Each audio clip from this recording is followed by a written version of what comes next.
I'm so happy it worked. I was starting to lose hope. I'm so happy you're here.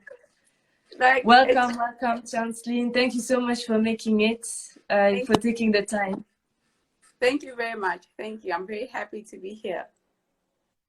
How is it in South Africa? How is Cape Town? Oh, Cape Town is lovely. Cape Town is so nice and warm. It's 7 o'clock. We still have light, so it's amazing. I'm happy. You make me so jealous.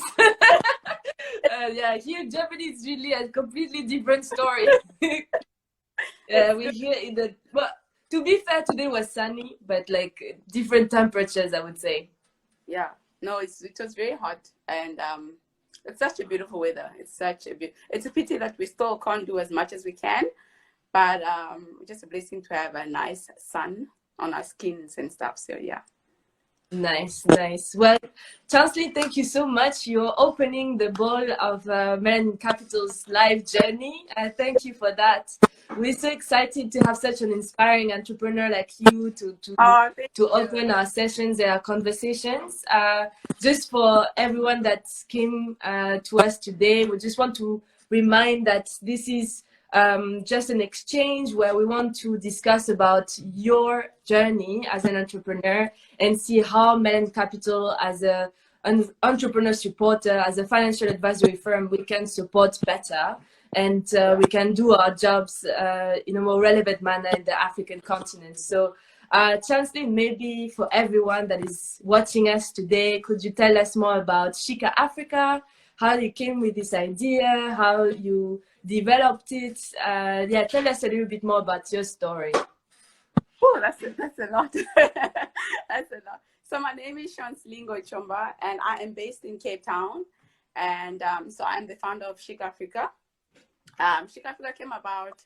I used to work in the not the fashion industry, but in the manufacturing of fabric. And yeah, I was buying fabric and exporting fabric for other companies. And but at that time, I just saw a big gap in the market in terms of African prints and everything. And then I just felt like people looked down to African prints. And I wanted to create something that everybody can appreciate. It can be anybody from different background, from different culture, young and old, so that you don't only have to wear African print when it's for events, you know, because most people wear for events. But it can be your everywhere wear, because it's a normal clothing. It's normal clothes. You don't only have to wear.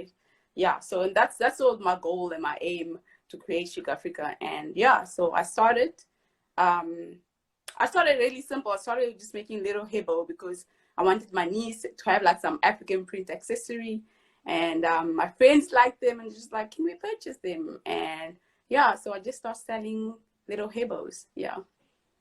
It's so inspiring. And I mean, for me, you know each other, so you know how much of a fan I am from African print and African fashion. I actually have it on my walls as well.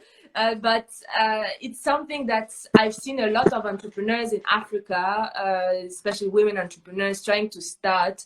But it looks like there is a problem of scaling up at some point, you know, like it's like you look at maybe doing some clothes by yourself, you teach yourself how to sew and everything. But then when it comes to really make it like the next Zara of Africa, for instance, it looks much more difficult. Can you explain to us, for instance, like if you had difficulties scaling up, or if you still have challenges basically trying to grow, and why would it be basically? I feel that with any starting up, it's always difficult with any business, and it's up to you to be persistent, to keep motivating and keep yourself pushing, you know. So if you're persistent in something that you do, and if you have a passion about it, I'm sure you'll be able to succeed.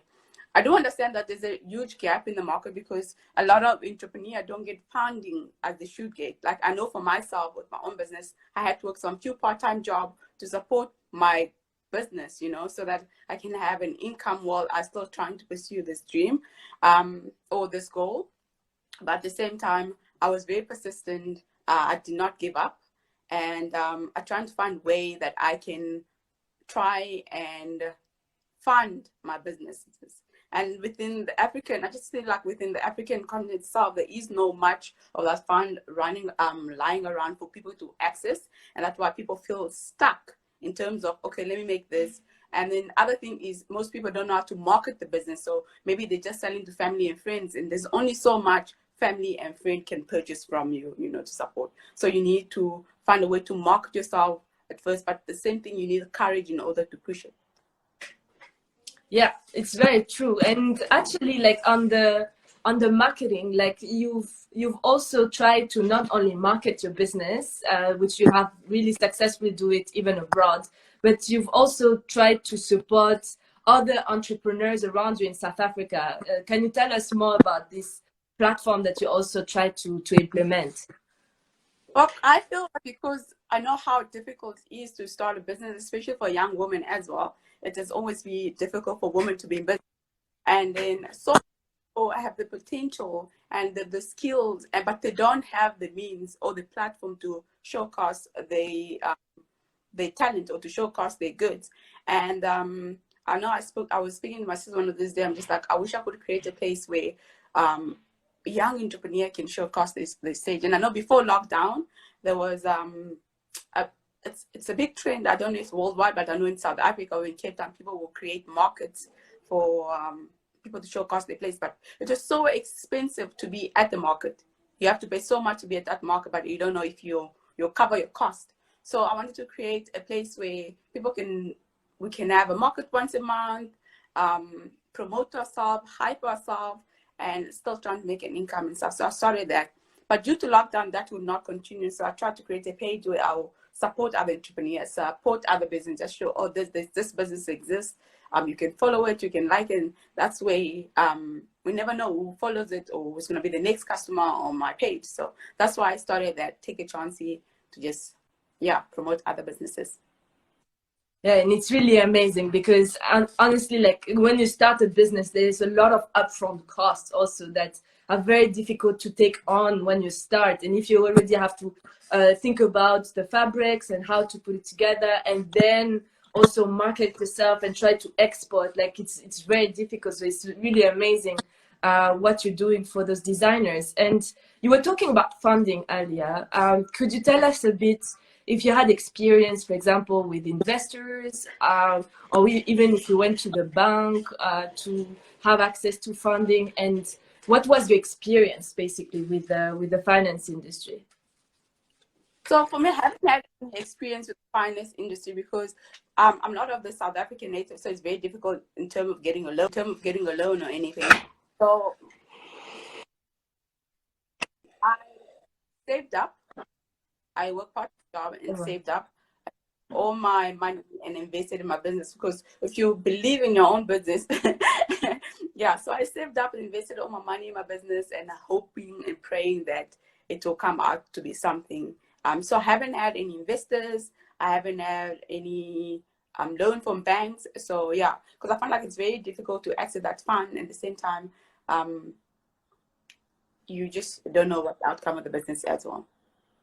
No, definitely. And I mean, even at Melanin Capital, as we support a lot of entrepreneurs to get access to funding, this is something we see a lot. Like, it's just so tiring to also go around investors, and there's never it seems very difficult to also have access to certain funding products when you're an entrepreneur and you're starting off. So I understand that a lot of entrepreneurs actually have given up and just saying, okay, you know what, let me accumulate jobs, try to put my own money into the business, and at some point the money will come. But I mean, bootstrapping is always very important, definitely. But I mean, to get to a certain scale, you always need funding, and that's why it's very important to work on this with maybe an expert or a mentor. And that leads to my next question, actually. Like, do you have a mentor or someone that's supported you from the industry and helped you, or are you looking for someone for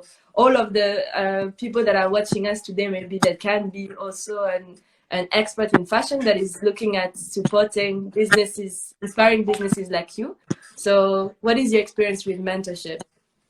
To be honest, I haven't had any sort of mentorship in terms of my business as well, but I'm one of the people that self-taught themselves. Like most of the things that I do, I will do my research, I'll read about it and study it.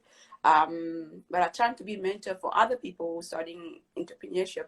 I feel like having a mentor in business is a very, very, very important thing to have, because there's a lot of mistakes that you can make, but when you have a mentor, you won't have those mistakes, or you will be able to avoid those mistakes. So yeah, it'd be nice to have someone that has more experience in this expertise to guide me in some sort. Yeah, no, definitely. I feel you. Even for ourselves, we also have our own mentors. It's really important, and that's why we're also trying to bring on the table is those mentors. So we need to have a conversation about that because that cannot go on. But also, like, what I found really inspiring about your business, Chanceline, to be honest, is that you came from a focus really on South Africa, but like with me, for instance, I saw your clothes and your amazing models on Instagram. Like, you managed to have such a strong marketing, let's say, strategy and a digital strategy that me in Germany, I found it and I was like, wow, that's amazing. Let's get in touch. Let's get those clothes. So like from South Africa all the way to Germany, and you also export in the US and in Asia. Like, how did you get to that point of internationalization and exporting all your products abroad? That's amazing. So before we had boutiques, so most of, because Cape Town is very tourist company. I'm a tourist country, so you get a lot of tourists. So they will come and buy the stuff, but I've never really focused on having.